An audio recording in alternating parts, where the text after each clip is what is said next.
I soloed before I was 20, and one of the things that happened, I was the first to solo in my class, which was no big deal doing that because we all did our thing around the same time. But it allowed them to make me a cadet officer, which is the way they chose some of the guys. And that was the important part for me, because when you're 19 years old, you really don't have all your smarts. And it helped me mature at that point, not realizing I was really going to mature by the time I got into combat. And so I had a chance to lead some of our fellows who I was a part of. And I told one incident where you have to make decisions, and more so when you are leading somebody like that. And I was marching them back. I had to march the guys back and forth to the flight line to different activities, including meals. And so I had them in route step, and the guys were talking, and they're not paying too much attention to me because they are in route step, and the next thing you know, a TAC officer came by and he told me to march them around the parade grounds twice before taking them into the mess hall. And we were going directly to the mess hall. So I had to do a quick calculation, and so I decided I wasn't going to do that, and I marched them to the mess hall, marched them in, turned around and went over to the TAC officer's office and reported to him that what I had done and why I did it. And I said if I did that, they would not have eaten. And I felt it was more important that they ate. And I figured I was really going to get chewed out. But he accepted it. And I realized that even little things, you have to make decisions, right or wrong. You have to make them, and that helped me farther along in life when I had to do it for more important reasons. We graduated in the class of 43J. The classes graduated every month, and 43J would be November. Starts ABC. I was assigned assigned to Richmond, Virginia, to check out in P-47s, and then we went to Millville in New Jersey and flew our gunnery, aero gunnery, out over the ocean, Ocean City, and ground gunnery at one of the little ranges we had there. We ended up with a very good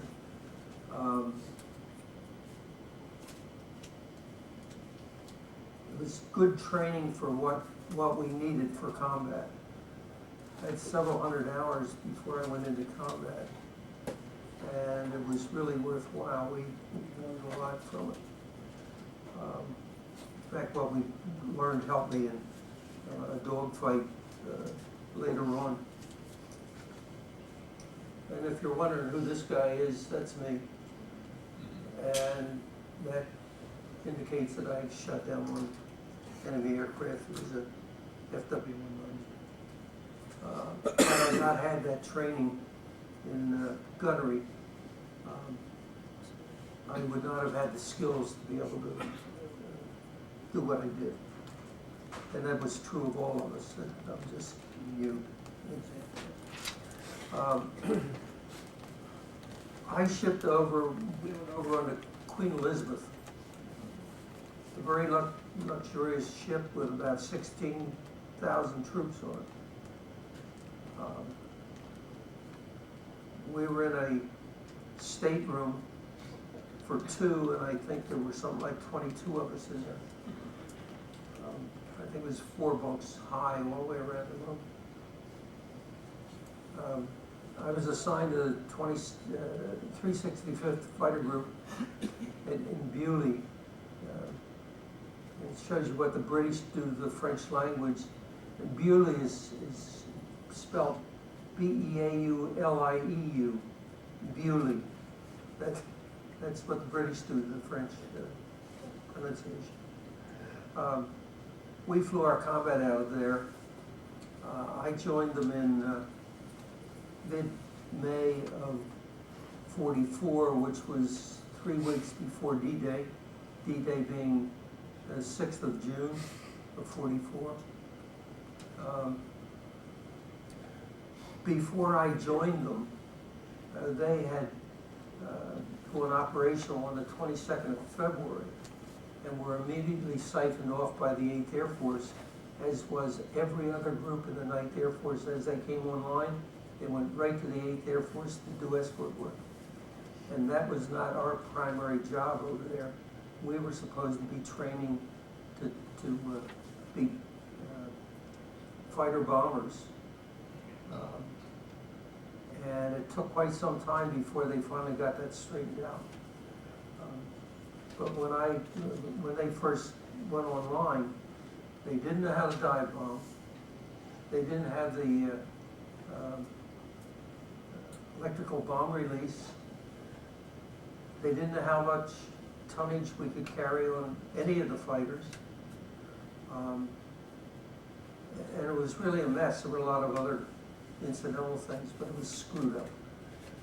And it's amazing what happened, because by D-Day, we were going full bore.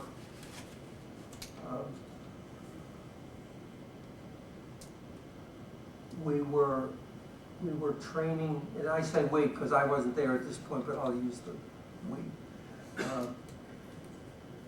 We were released for 2 weeks from combat to practice and develop new techniques on dive bombing. Even though it was being done in Italy, they still wanted to do more of it.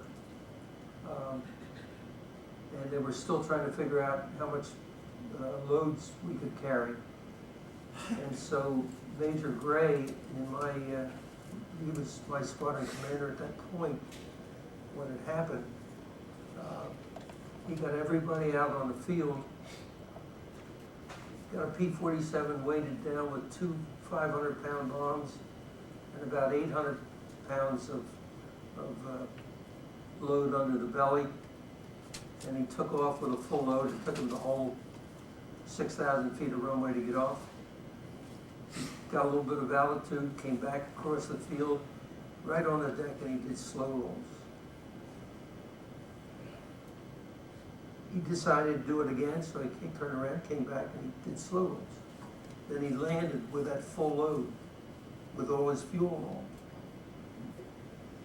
on. And there were no more questions as to whether we could carry good bomb loads. Right after that, we started to carry 2 500-pound bombs. A week or so later, it was 3 500-pound bombs. And within a very short time, it was 2 1,000-pound bombs and a belly tank. Belly tank being required to give us more time on the target. We're flying out of England, so that to get across the channel, you were talking 30, 35 minutes.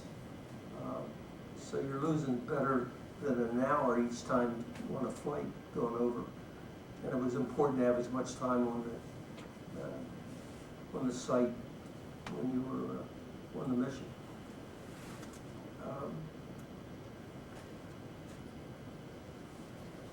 Before D-Day, and well before D-Day, this is probably a year or so before, do you have that other slide, please? The map slide.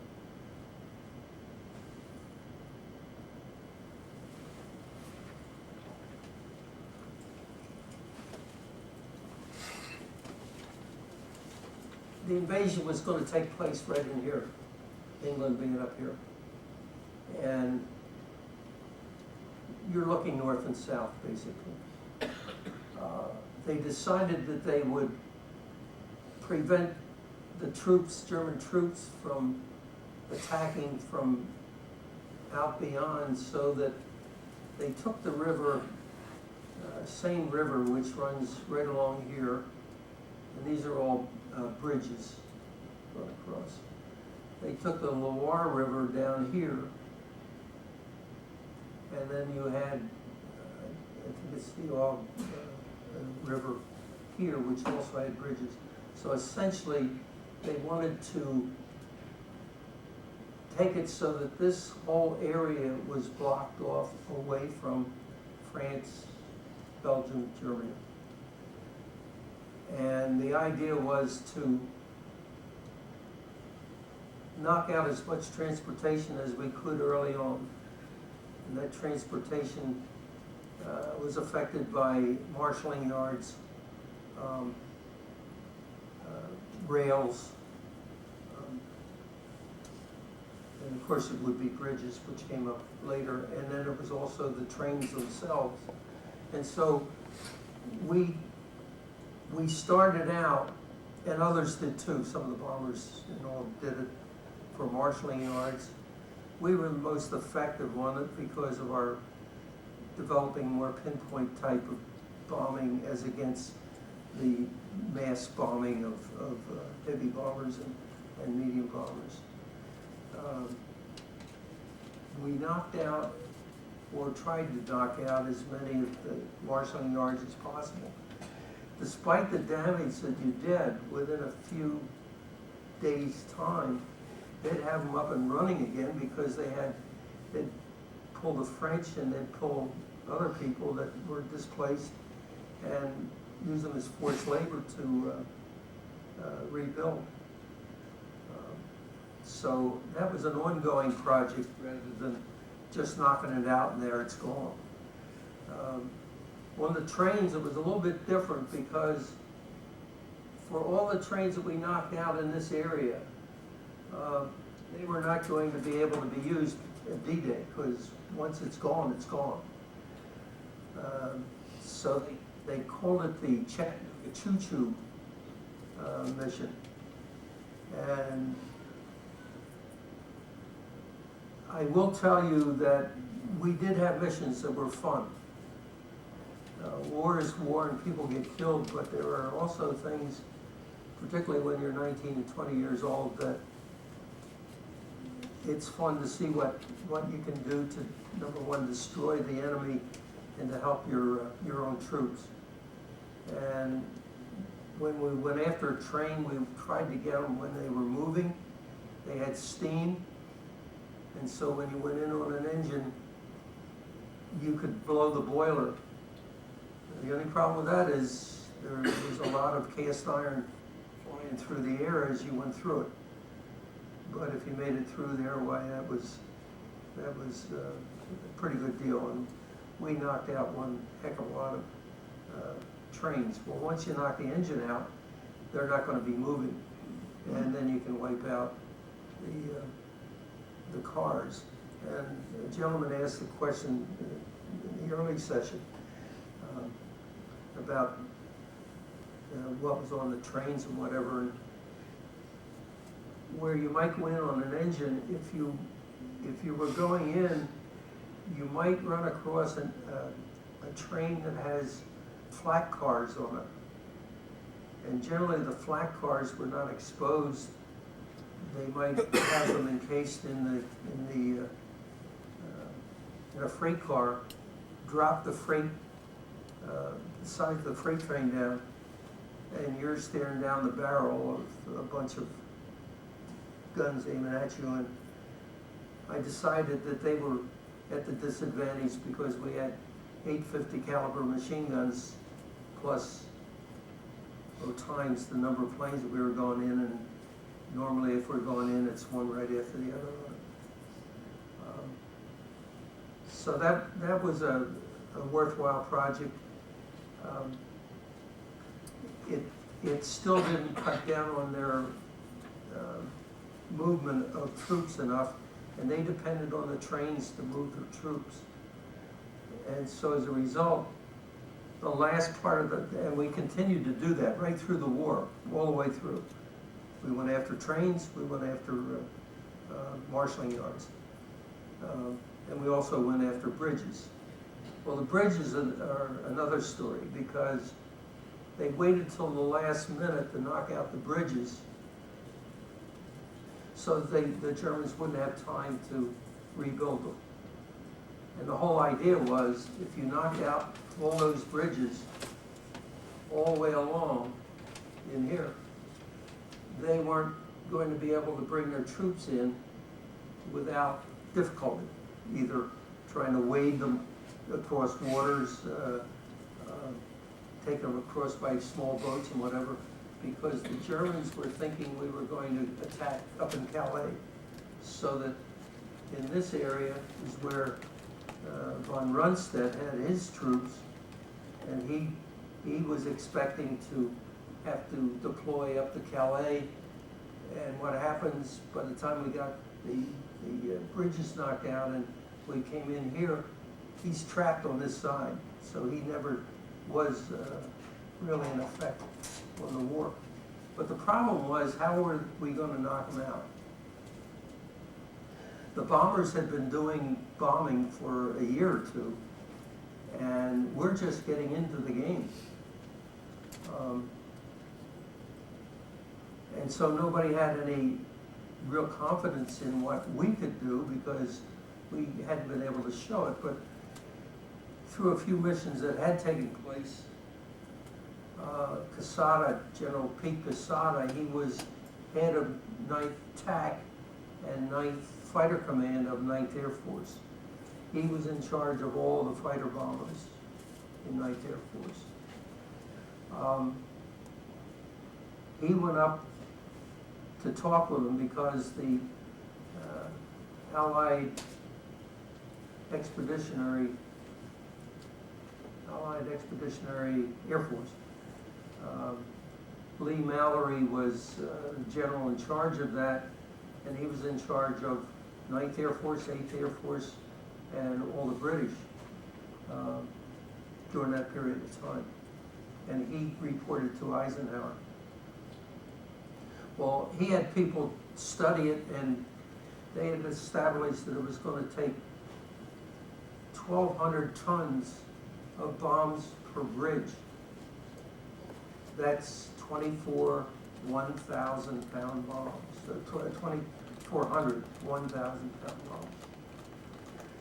So Quesada said, hey, look, give us a chance to try to knock a couple of them out, and let's see what we can do with them. And they sort of laughed at him, but gave him the approval to do it. So he assigned my group, 365th, on the 7th of May to go after the bridge at Verdun and the bridge at Nantes Cassicourt. Incidental. So 44 planes took off to dive bomb these two bridges, and they split so that 22 planes went one way, 22 went the other. And we always flew top cover for our people, so that all of the planes in that flight were not loaded with bombs. I believe there were 16 planes per 22 that had the bombs. The others were flying top cover for us. Top cover being that you did not want the German aircraft to come in and attack you when you're on a bomb run, because you're extremely vulnerable at that point. From everywhere, you're vulnerable from ground fire and everything else. And so when the group that went up to the Verdun Bridge, they attack it one at a time, and they tried a new technique which they had used only a week before on a no-ball target. Anybody familiar with no-ball targets? You heard of buzz bombs? Buzz bombs, or V1 rockets, were fired off of mountings that were called no-ball. And the buildings were solid concrete and about the length of a football field. And England Field had established a technique through testing that fighters could knock those out much better than bombers could, mainly because of the accuracy, but they had established that if you came in right on the deck with a 8 to 11 second delay fusing on your bomb, you could drop the bomb, put it right on the target, and get out of the way before it blew. And so that's the technique they were doing. After the first 6 planes went in, the bridge was laying in the river, most of it. The last 2 planes of that 2 flights of 4 were told to now hit the center structure, which they both did, and cause more damage to the bridge. But they also both got shot down. One of the worst things that you could be is tail end Charlie on a series of passes where you're all going in the same direction, the same place. Because by that time they're going to zero in on you, and they did on them. They both had to bail out. They both survived. One escaped over the Pyrenees, and the other one escaped for a couple of weeks and then was captured and spent the rest of his time in a Stalag. And one of the interesting things about that is that somebody came through, a courier of some sort, that brought orders giving him his DFC for the work he did on this mission. And don't you know that they had a parade of all the American prisoners with all the Germans standing there at attention while this guy gives his presentation of the DFC. Incidentally, I'm in the middle of a book that I'm writing, and that story is fascinating, the whole story. I just give you a rough rundown on it. But I haven't written a detail in the book, and I think you'd find that interesting. But anyway, that wasn't the end of the mission. Since there were 2 other flights of 4, they went to a secondary target, which was right next to the bridge, and it was an ammunition factory. They went in and no sooner hit the factory and it exploded. And it exploded with such force that concrete blocks about this size flew as high as 3,000 feet. And here's our guys over the target, and a couple of them got hit at 1,700 feet and just about made it home. And their flak damage was through concrete. One of the fascinating things was, one of the things that went to 3,000 feet was a bathtub. And I got thinking afterwards, I said, can you imagine a guy in a bathtub and all of a sudden looking out and he's 3,000 feet in the air? Anyway, all but those 2 guys got back, and it was a successful mission. And instead of expending 2,400 1,000-pound bombs, they expended 12,000-pound bombs. Needless to say, Lee Mallory was happy with them. 2 days later, he gave Quesada's fighter bombers the job of knocking out the all the bridges. And I can't say that they knocked out all of them because they still brought the heavies in, they brought the mediums in. But we know that their accuracy was not there, so that even if they knocked out a bridge, they would have expended a tremendous amount of tonnage of bombs. I made a note on this.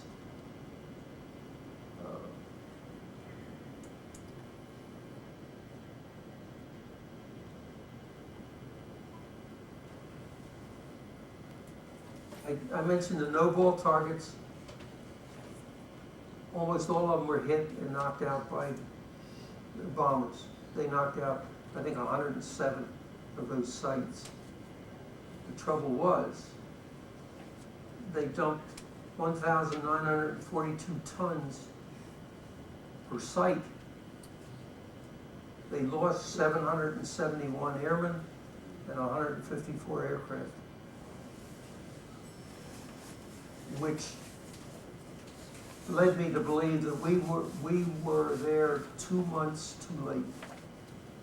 Well, we could have been doing that job for them at a much lesser loss rate in piloting planes, and also less tonnage to be used on the target. But that's not the way it worked out. It worked out the other way. Just to give you an idea on May the 30th, my group was involved in 2 missions. One was to escort B-26s to a bridge over the Seine River. And it was 3 of our squadrons, 16 aircraft, I think, per squadron on the mission. And each of our squadrons was escorting one of their squadrons, which was 36 aircraft per squadron. So I think it's 107 B-26s with roughly 4,000 pounds of bombs each attacked this bridge and only had 1 hit on it. And that's not to say that they were not good at what they're doing. It's the fact that when a bomber drops its bombs, they don't all stay clustered. They'll spread. They're affected by the winds and whatever. They have tail fins on them. And you've probably all seen pictures of bombings where there's a whole series of bombs. Christ, they're all over the place. But if you take one small target and put it in the center of that, you find that maybe 1 or 2 bombs hit.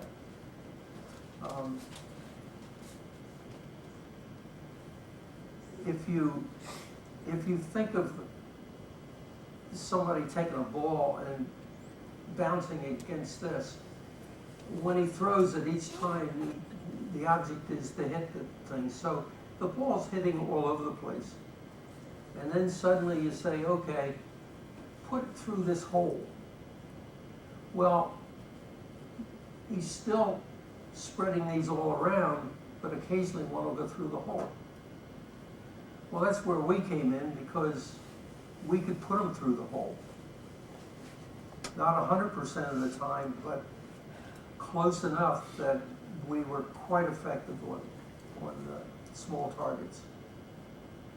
And so that's where the difference is. And if you want to compare a little bit more, if you take a B-24 with a crew of 10, it carries 8,000 pound bomb max.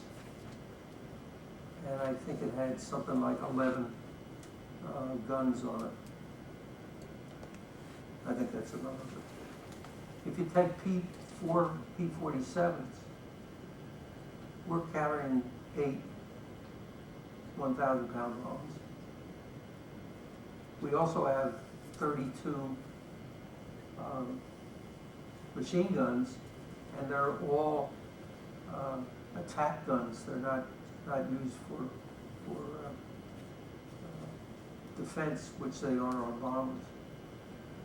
So we had a lot more firepower with 4 of our planes as against one B-17. So there were a lot of factors there, and their job was to do some of the mass bombings that they did, and our job was to do the pinpoint bombing. And that's what we did.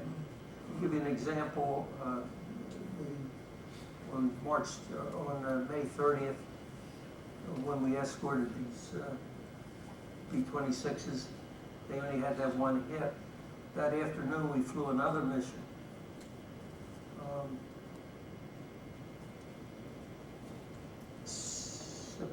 think there were something like 24 planes carrying 1,000-pound bombs, 2 1,000-pound bombs. 17 planes knocked out, not a railroad bridge, knocked out a road bridge, which is much more difficult, and put it in the river. So there was a case of only a few aircraft and a few bombs knocking out one bridge. And the B-26s, there were 108 of them to 48 of ours, so there were 156 planes on their mission. There were only 50 on our mission alone. The number of crew for that combined mission, the first one, is 108 crewmen. There's only 50 with P-47s. So there were far fewer people being exposed to anti-aircraft fire, and that was our worst enemy. We lost more planes to anti-aircraft fire than anything else. That was lost very few to aerial combat. So it gives you an idea as to what we were able to do once we started to work with the ground troops, because that was our mission, was to support them once they got on the continent. It was still a little hairy at that point, particularly at Omaha Beach. Anybody here that was in the Army then that was involved in the invasion? There you go. Where'd you win? We did Omaha, Utah, a British sector, on the ground. Were you on? No, I was in the British side, waiting to go in. We waited on the ship for 4 days to get the signal to go in. In other words, we didn't have clearance to attack. The beaches weren't being cleared. And your guys were firing in front all over the place. Well, that's what happened at Omaha Beach. They had a hell of a time there. They were being pushed back, and they were afraid they were going to be pushed back into the water. And General Giroux, who was in charge of the 5th Corps, which was Omaha Beach, called late in the day, really late in the day, and asked for fighter bomber support because there were anti-aircraft, well, they are anti-aircraft, 88 millimeter, 155 millimeter, and 400 meter guns that were firing on the beaches, and they were afraid they were going to drive them right off the beach. And so Casada alerted everybody and assigned my group to there were three gun emplacements that they were concerned with, and they had identified them. And so it was around 11 o'clock at night. Now, it never did get totally dark at that time of year, but it was fairly dark anyway. 3 squadrons were assigned, 1 squadron for each of the 3 gun emplacements, and the gun emplacement wasn't just some guy with a machine gun. These guys are 3 to 5 miles back, and they're throwing these things over onto the beach. They went in and they bombed it and knocked it out. The second one, they tried to smoke pots to cover up the target before our guys got there, and they weren't successful, and they got knocked out. And the third one was a little more hairy because it had nobody knew it, but there was an ammo dump right beside the gun emplacement. So when they went in, a couple of bombs happened to hit the ammo dump, and it played hell. It knocked everything out. And the dump itself helped knock out their installation. A combination of that plus our three groups, the 365th, 366th, and 368th, were assigned that type of work on the 7th, the day after D-Day. And on the 8th, we got a commendation that came down through from Montgomery, who was in charge of all the troops going on the invasion, indicating that it was a serious condition and that it was the result of our three groups, which he named, that they were able to continue at Omaha Beach. You've probably never heard that story, but that's some of the documentation that's out there. And thank you, it's okay. And so that's some of the things that I'm trying to tell people, that we did not win the war, we did not attempt to win the war. The 8th Air Force did not win the war. The ground troops won the war. Our job was to support the ground troops and do whatever they needed to allow them to accomplish their mission, whatever it might be. And there were some really rewarding things that happened. I was on one mission where a tank column had called in, and this is after they put, now let me tell you this part first. D-Day and a little bit beyond, we still did not have direct contact with the ground forces, so that the only way we could support them would be beyond the bomb line, or if we were talking to somebody on the ground, then we could work in closer. Finally, Casada and a couple others came up with a real bright idea. Why don't we put a radio in the tanks? Well, as soon as they did that, we could talk to the tanks and they could talk to us. So we had good rapport with them at that point. And that's when this mission came up, where there was one tank knocked out. They were trying to get across a road. There was a house right there on the corner, and as they stuck their nose out, there's an 88 millimeter sitting back here down the road about 2 blocks, firing at them every time they stuck their nose out. And he had knocked out one tank.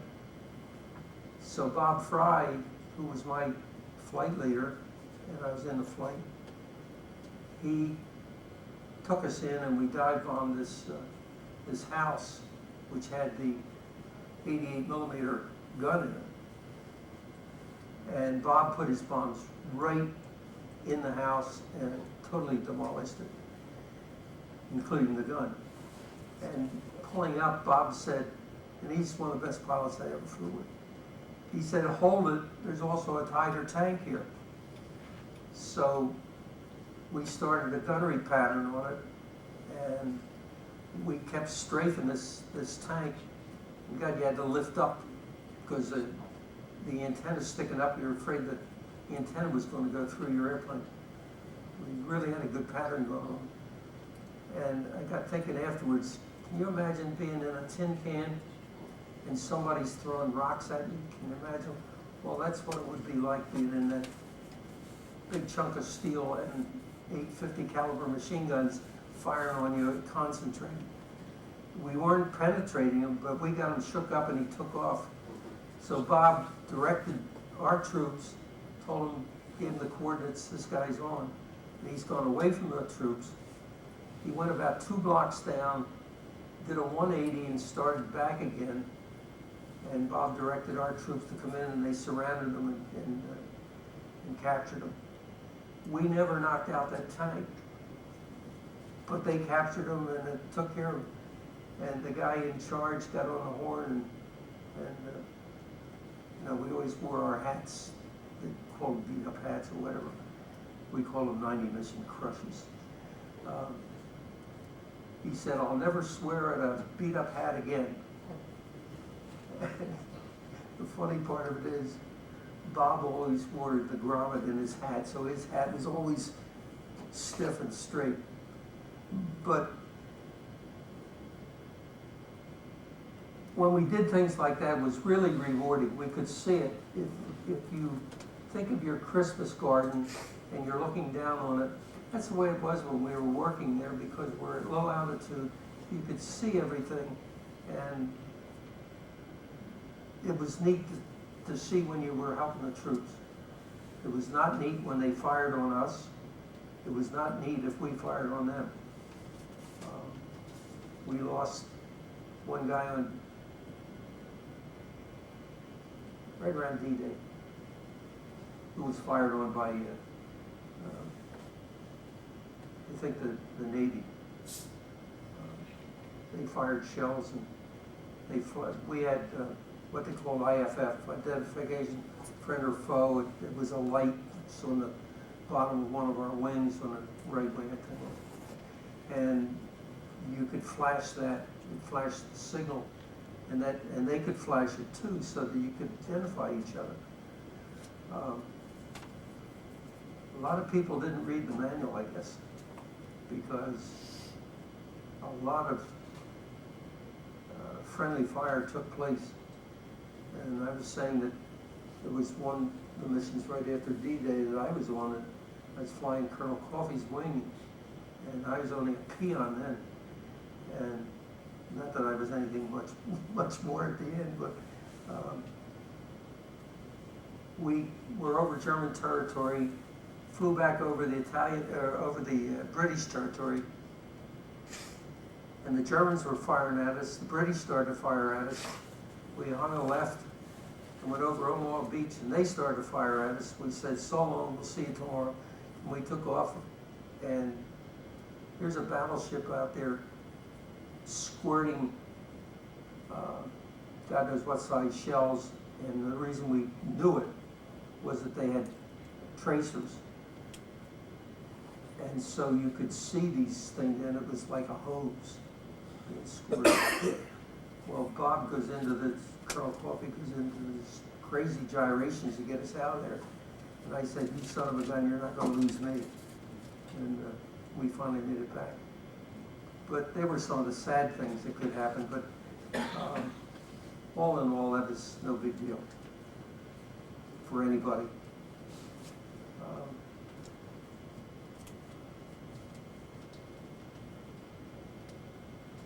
I want to get back to the bridges a little bit.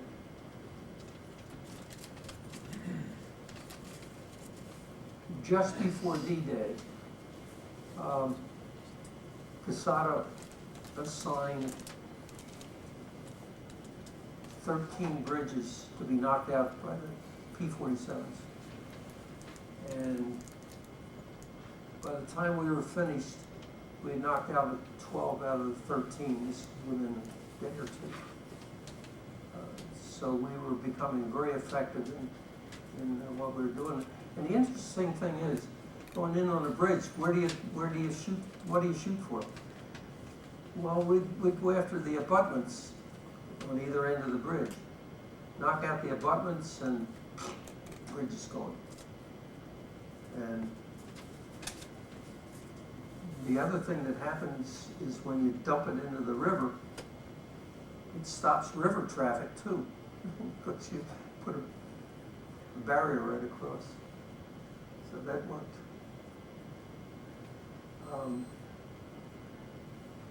After things got straightened out at Omaha Beach, and they were pretty well squared away by the 8th and 9th of June.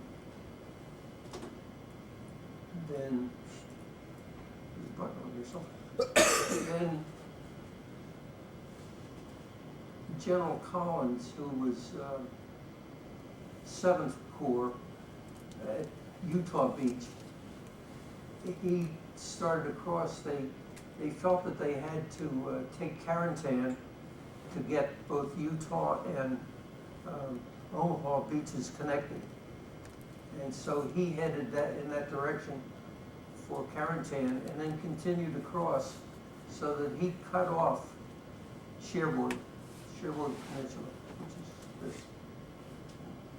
Then he started up the right side and then finally got up and surrounded the city of Cherbourg. And I do not have the numbers with me, but he called for a tremendous amount of air support.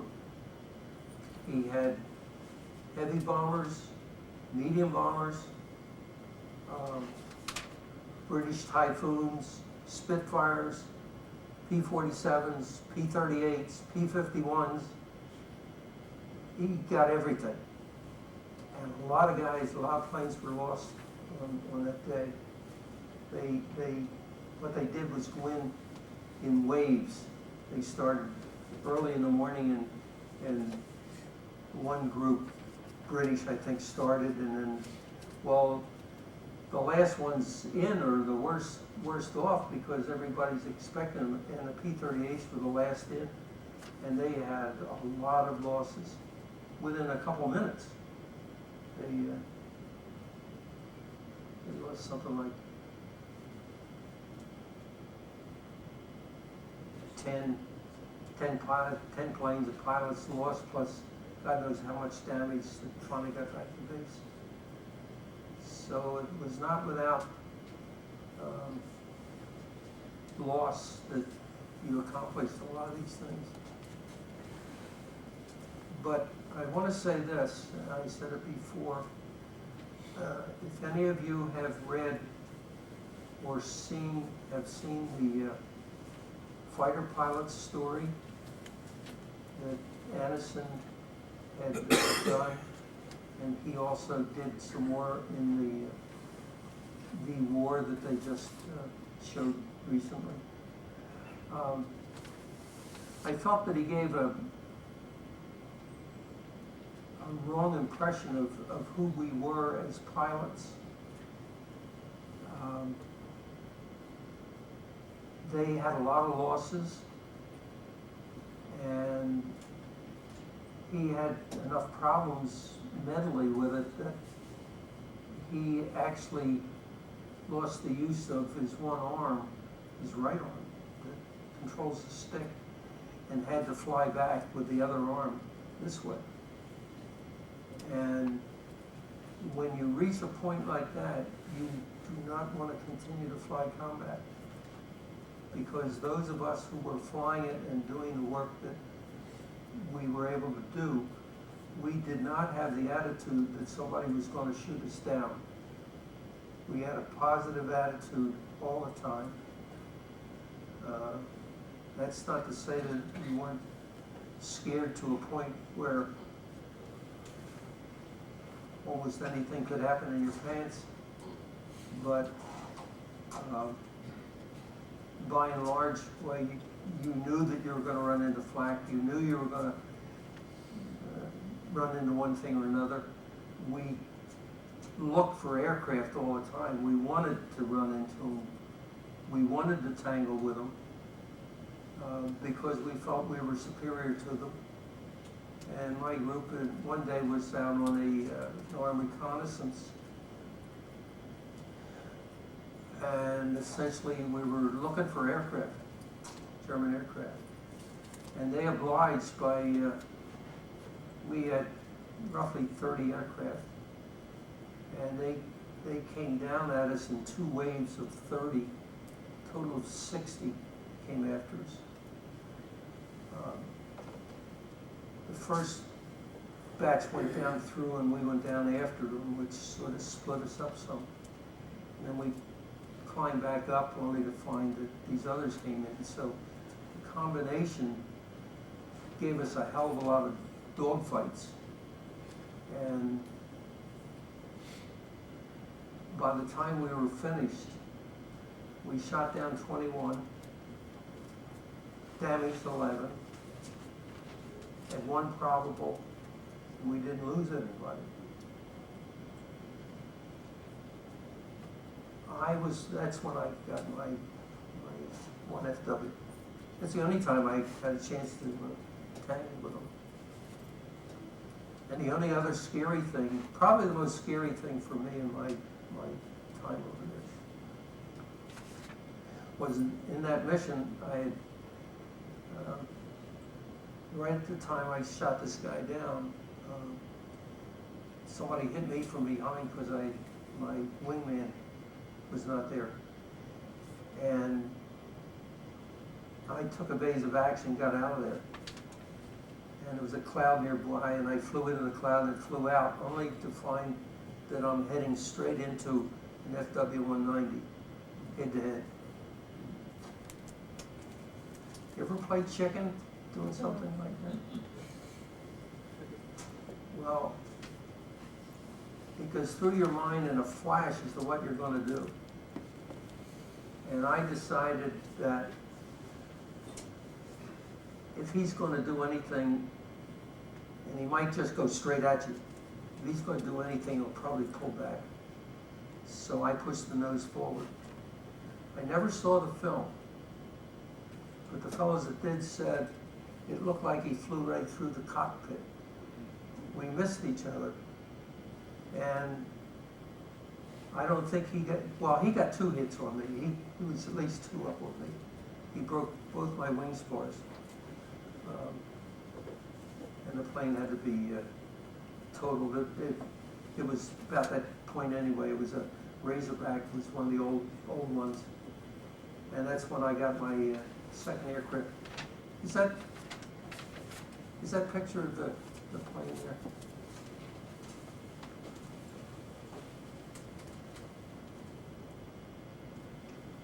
That was Lucky's Lady. That was my second aircraft. I was assigned that right after we had the dogfight. And an interesting thing about that, I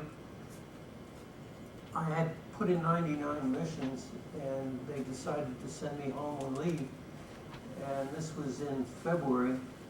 I came home, and I got home on the 22nd of February. And when I went back, and instead of sending me back by plane, they sent me back by boat, which I was very unhappy about. And I was saying how much we wanted to do what we were doing, because I was chomping at the bit to get back over, because at that point we had started to invade Germany, and I wanted to be a part of that. Well, I got to be a part of it, all right. When I got back, this plane was gone. It got shot down. And I was told at the time that Bob Longley was shot down in it. And I knew that up until 2 months ago. I had a phone call from a gal, 31 years old. Her uncle, a great uncle, was shot down over there. And she told me he was shot down, and his airplane was Lucky's Lady. I said, no. Lucky's Lady was my airplane. Well, he was shot down in Lucky's Lady. Okay. So it turns out her uncle was shot down in my plane. She had made contact with a gentleman over in Belgium who did investigations like this. He confirmed the serial number of the plane. He confirmed the pilot that was in it. And he confirmed the location. So I'm hoping in the spring that I coincidentally have a friend over who I just met last year that lives in Cologne, and this is just outside Cologne. So I'm going to see if he can't locate the crash site because I'd love to find somebody that salvaged that nose art. So it's a small world. Yeah. There's a close-up of it. And we had a lot of time on our hands when we weren't flying combat. So I'm the guy that put that picture on the plane. When we were at Strip 7, when we first got to France, I think it was Life magazine did a two-page thing that showed movie stars and compared them with the comic strips. And the one was Jane Russell was compared with Moonbeam McSwan in Little Admiral. Most of you people probably remember that. I said, that's Lucky's lady. So I went to the artist in our squadron. I said, I want to put this on. He said, I don't have time. I don't know when I'll get to it. Well, heck, I'm a first lieutenant then, but I'm still a peon. So I said, okay, I have the time. Show me what I have to do, and I'll do it. So he showed me how to do it, and once you get it, the outlines and all on there, it's numbers painting. You just paint in from dot to dot. Copy it from a picture? Did you copy it like Yeah. from a picture and scale it with blocks, with the squares and all? Yeah. Scaled up from a picture? We had an overhead projector, put it on there, took a map, turned it backwards, projected on the map, outlined it on the map, took a wheel that's a perforator wheel, and just ran it around, which put holes through it. Then you took powdered chalk, put this thing on there, put the powdered chalk on there. And when you take it off, you got powdered chalk. Now you're painting. I shouldn't tell you my secrets. But it was fun. It was fun to do. I must say, when I got back to the outfit, to finish that part of the story, I flew my 100th mission. It was our second time that we got the unit citation, group citation, because we destroyed 40 ammo dumps. I think there was something, it's 7 aircraft, a whole load of stuff in one day. And we got what's now called the Presidential Unit Citation. So I'm not sure whether waiting to get my 100th in till I came back or get it in before I went home. I'm not sure which was the better deal, but it all worked out all right. I was fortunate at the end of the war. It was a privilege to be assigned. I was a captain then and top flight commander, flight leader. And so they assigned me to lead the first flight of the last day of the war for us. Into Czechoslovakia. We were going after, we were still going after locomotives, and we destroyed 9 locomotives that morning, and that was the end of the war for me. And then they put us on the same trains that we had been shooting up through the whole war to send us back to they ship us out of Belgium. Anyway, there were a lot of holes in those trains that we were riding in. But they, World War II and World War I called 14-8s. 40 men and 8 horses. Anyway, I can't tell you the whole story of the war, but if you have any questions, I'll be glad to answer them or discuss something with you. Yeah, Did, when you were doing the ground support, were you actually like doing dive bombing, or was it sort of at a lesser angle? Did you come down at a steep angle and then have to pull up, or did you just sort of come in low? if we were bombing at that time, we were doing dive bombing. There were three types of bombings that we did. One was this low altitude, most people would call it skip bombing. We never called it skip bombing. We really didn't have a name for it, at least not in our group. Then there was, they called glide bombing. And that's a misnomer because you're doing anything but gliding when you're going in, but it's about a 30-degree angle. And then you have dive bombing, which is in the range of about 45 to 60 degrees. A lot of it depended on the individual techniques for doing it. It's safer for the ground troops when you were doing the dive bombing. We made it a point, at least our group did, we always bombed away from the front lines because you could have our troops and their troops. Well, you want to be from our troops to theirs so that if you have any overthrow of the bombs, it's not going to go into your troop lines. We strafed the same way when I described that mission where we were going after the tank.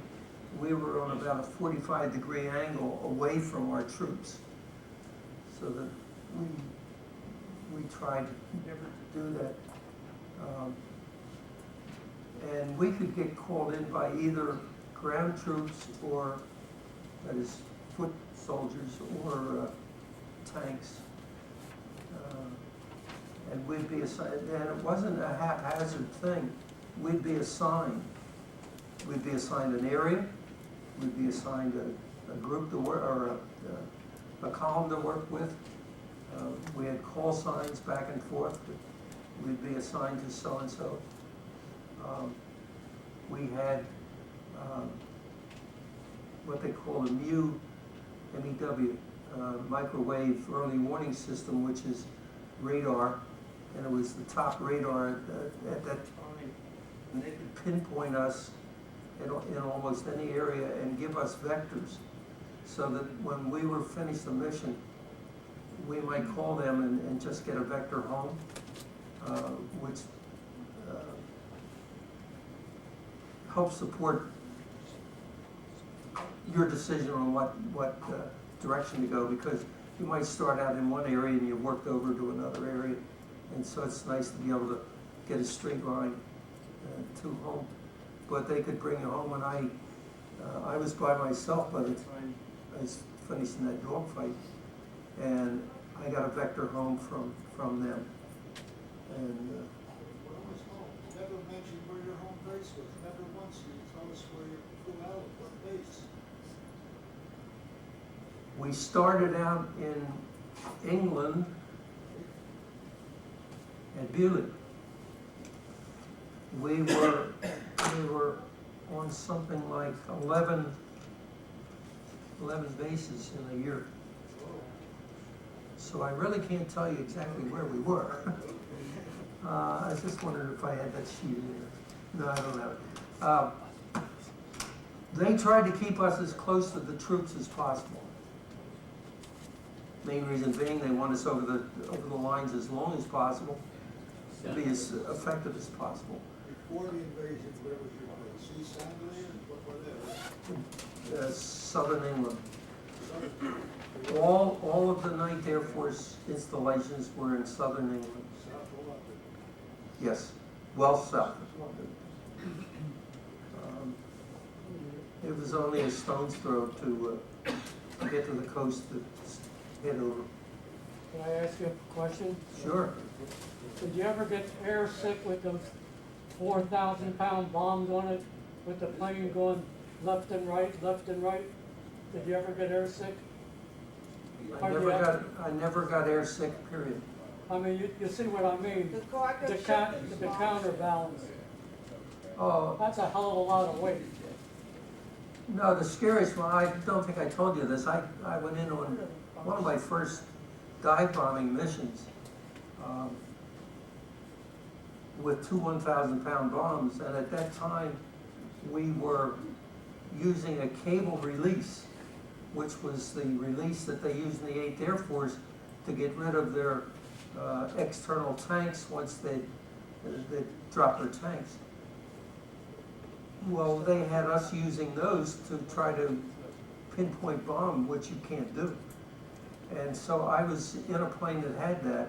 One of our guys, one of our sergeants, developed the electrical release, bomb release, and he was issued a patent on it. And that release was put into all the aircraft in there. But I went on this mission where when I pulled up, it was to break left and drop my bombs, and as I pulled up, I went right over on my back because I had my left bomb hung.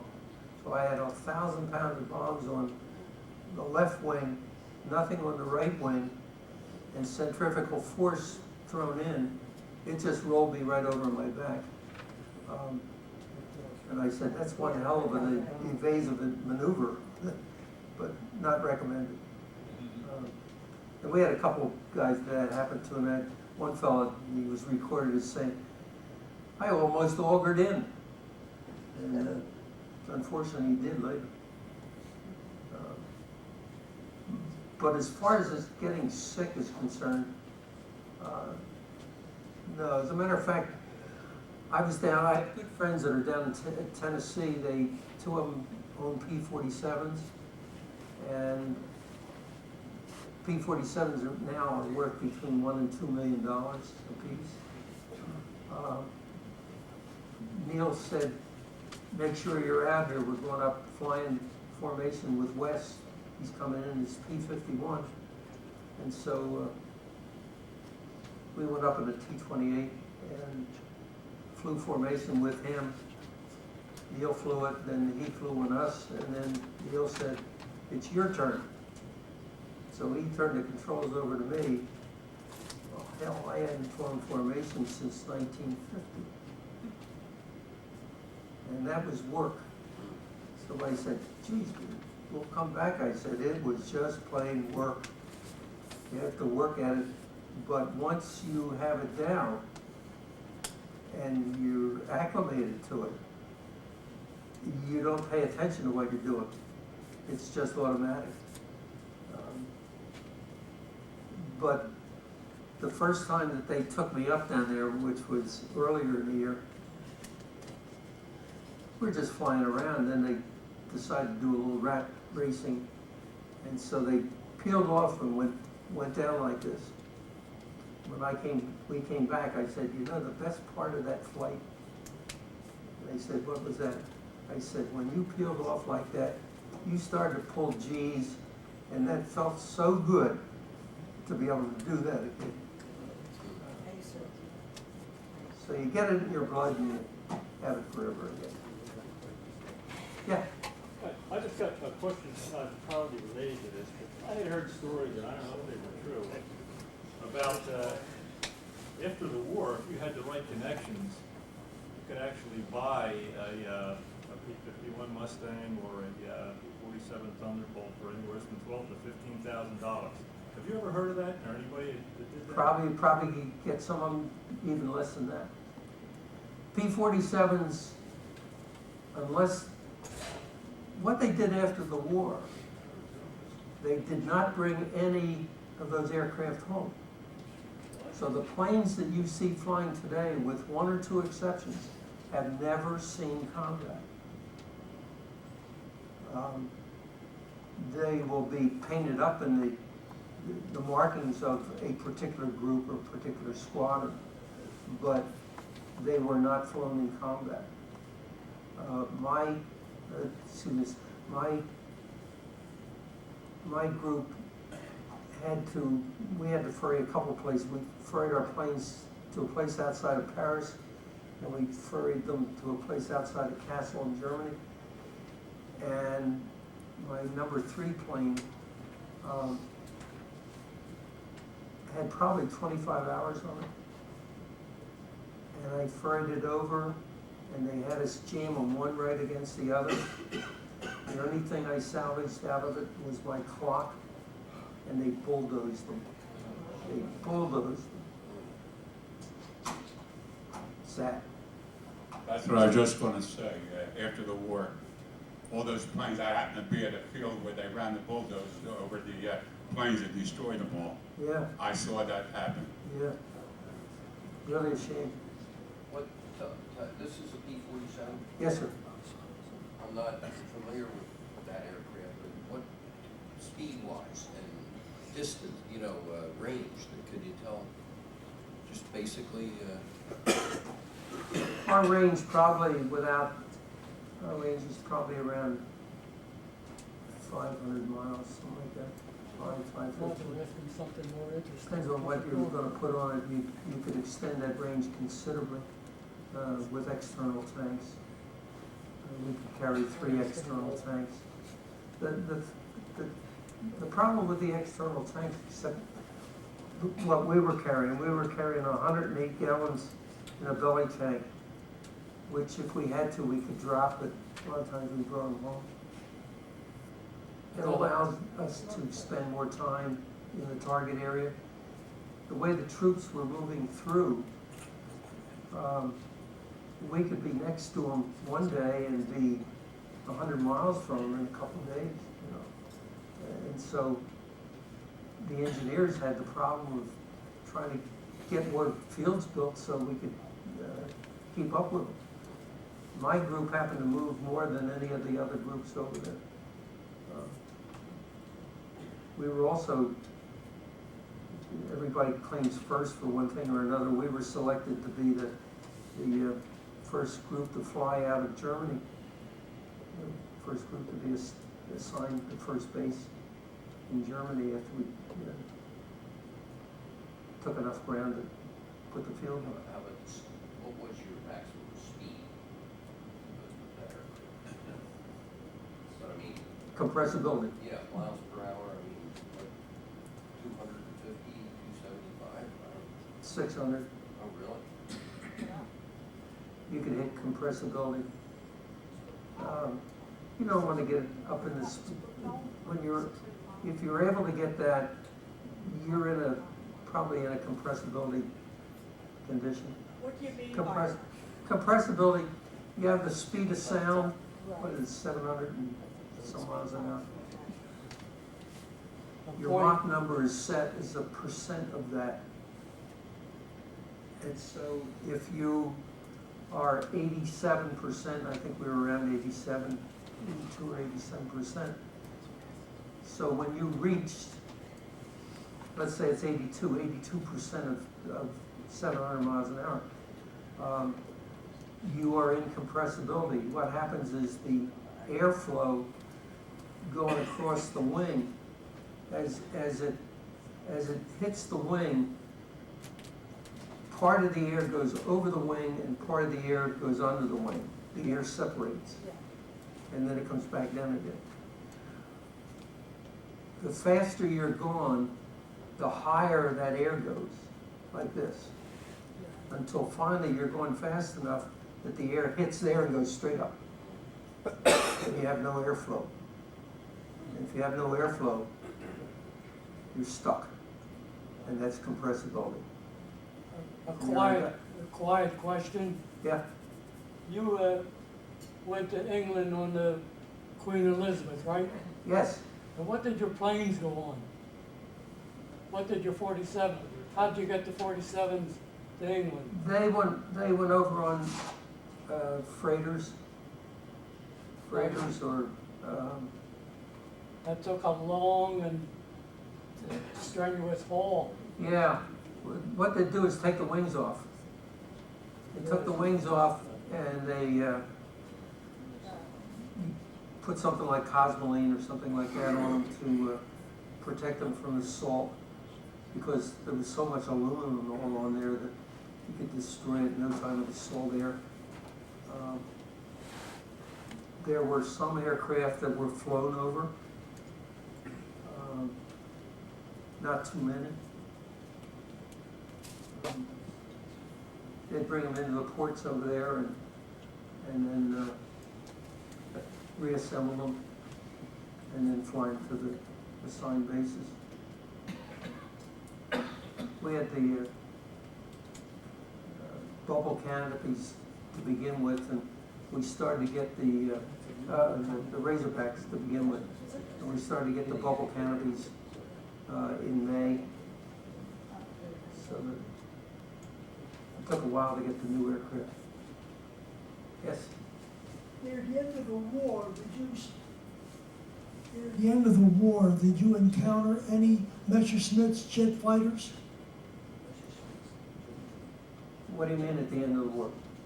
Well, I read Yeah, near maybe the end of the war, 109. the Messerschmitt had built several jet fighters, not the propeller-driven that you had. Did you encounter any of them?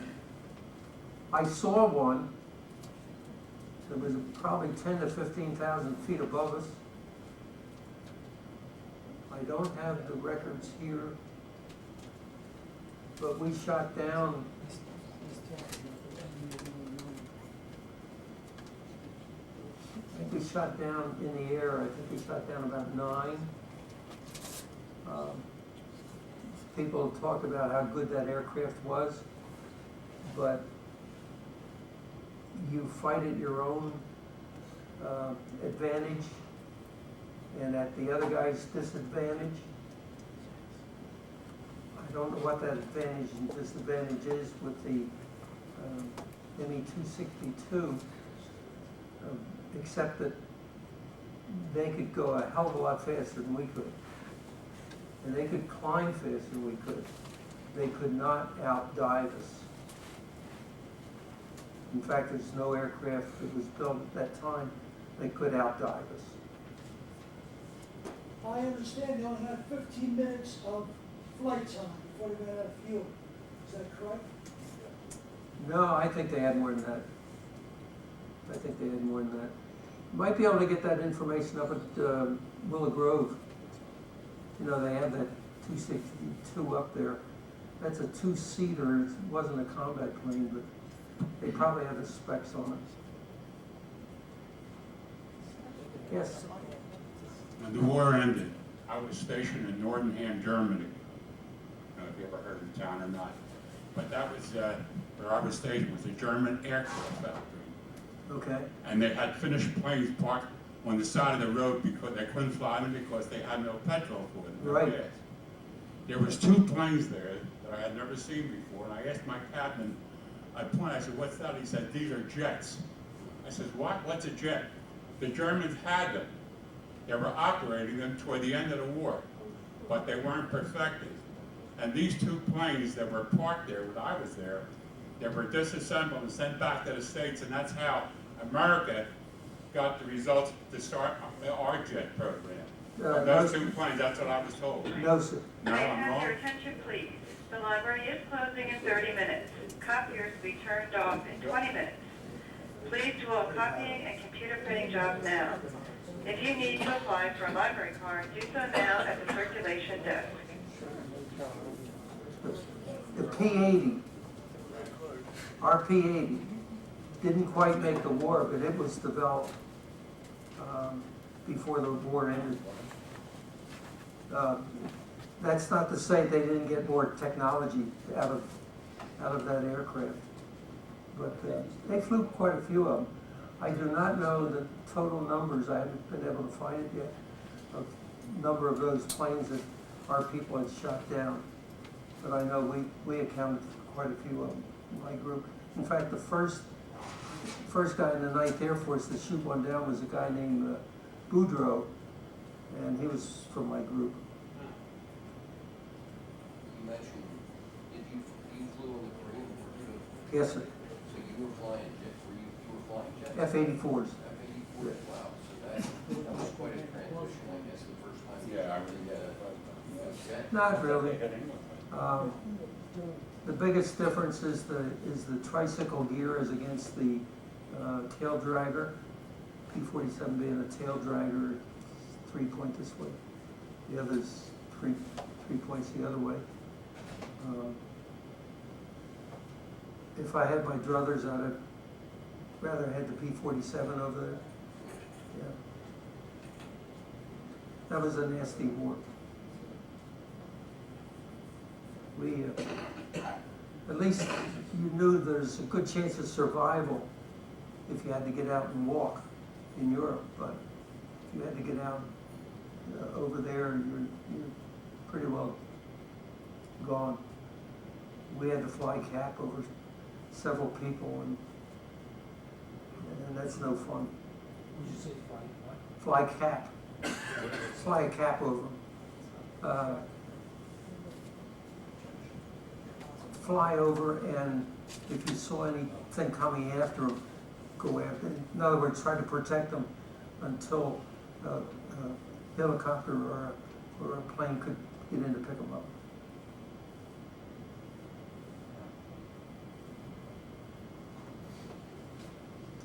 Any other questions? Thank you, Frank, for coming this evening.